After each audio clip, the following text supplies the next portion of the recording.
This Orlando-Cleveland matchup is going to be really ugly, as it'll both be very low scoring and slow paced, but therein lies the beauty.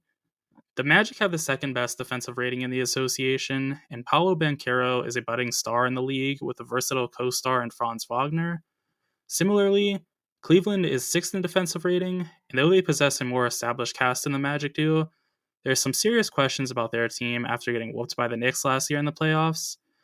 While Banchero may one day overtake him, Donovan Mitchell is clearly the best player in this series right now, and Jared Allen is right there with Franz Wagner for the best Robin in this series. Garland and LeVert don't have the defensive chops that Orlando's role players do, but I think they offer a bit more offense. So when things are observed holistically, I think Cleveland is definitely the play for this series, even if Orlando has untapped potential and a slightly greater defense on their side. Minnesota versus Phoenix is the ultimate known commodity versus paper champion matchup. The Timberwolves are ultra reliable even with Karl Anthony Towns missing time, showing the star talent of Anthony Edwards and defensive presence of Rudy Gobert and others to maintain their high position in the stacked West. The Suns, on the other hand, struggled to hit their stride throughout the year, which historically bodes poorly for the playoffs. It's hard to argue against Minnesota as they've had the far cleaner regular season. Even more essential than the regular season, though, is that Kevin Durant is better than Anthony Edwards right now, and Devin Booker is at least in the same league as him, too.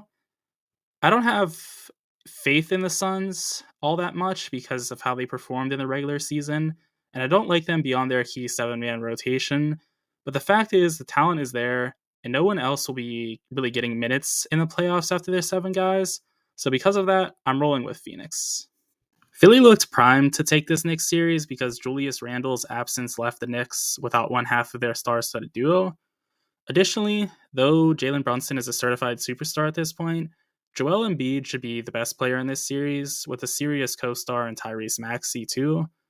If the Knicks are to win this series, it'll likely come down to the fact that Embiid isn't playing at full strength, and thereby the health would actually favor the Knicks, not the 76ers.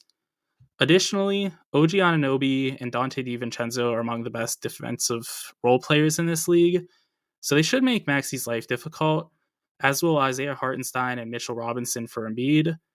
This is probably the hardest series for me to predict because Embiid's health is so unclear, and it's so essential to who's going to win. With that said, though, I think I will stick with the 76ers because even if Embiid is only at 60% for defense, so long as he can score at 90% of his strength, I'll take him all day.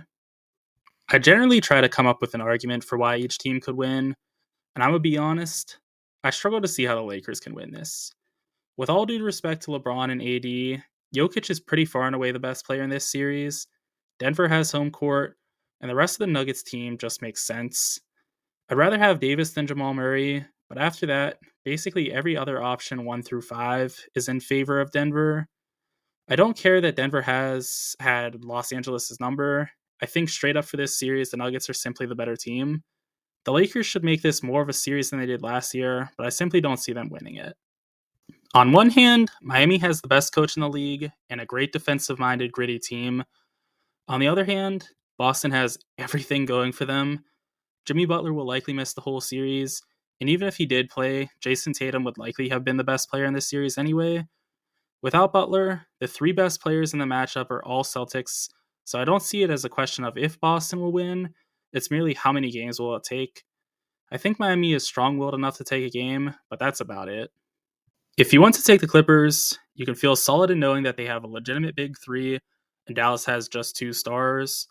Moreover, the Clippers have home court, have the deeper team as well, and Kawhi Leonard typically finds an even higher level to play at in the playoffs than he does in the regular season, which is really saying something because he's great in the regular season. On the other hand, though, while Leonard is an absolute machine, Dallas pretty clearly has the best player in this series, in my opinion. Doncic has been on a different level this year and has improved come playoff time too. Kyrie Irving is superior to Paul George as well, and Harden is hard to trust in the playoffs with his efficiency dropping pretty strongly from where it is in the regular season.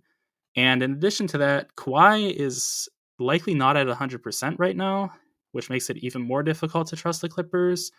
So I think the Mavs are the play here.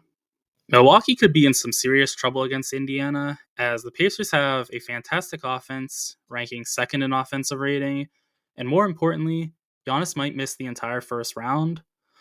That means Indiana could have the best player in the series, as Tyrese Maxey is an absolute star in the league, and Pascal Siakam is superior to Chris Middleton and Brook Lopez as well. In defense of the Bucks, though, they have experience on their side, have the far better defense, which is rather important in the playoffs, and they have home court advantage, which is important for the role players. Is that enough for the Bucks? It's hard to say. So much hangs on Giannis's health, but as it stands now, I'd expect the Bucks to win because if Giannis ends up being healthy, I think they definitely will win. And if he's not, I think it's about a coin flip type of series. So there's just that slight edge for the Bucks because of Giannis' chance to be healthy. I would love the OKC and New Orleans matchup if it wasn't for Zion's injury. As it stands now, it seems like he's going to miss about the next 2 weeks, which means he unfortunately likely won't be able to play in this series, or if he does, he'd only be able to play a game or so. Regardless, I'm picking OKC, but I don't think it'll be a walk in the park for them. Sure, SGA is a superstar, and his supporting cast is really solid as well, but the Pelicans have a fantastic defense, and Brandon Ingram can match points with Alexander on any given night. So, though I do think OKC will win this, they need to be on their best behavior. The Pelicans aren't going to go down easily, even without Zion, and the threat of him coming back is something I wouldn't take lightly if I was the Thunder. So they need to get this done early and make sure they get it done before Zion comes back. Thanks for watching. Make sure you're subscribed for more content.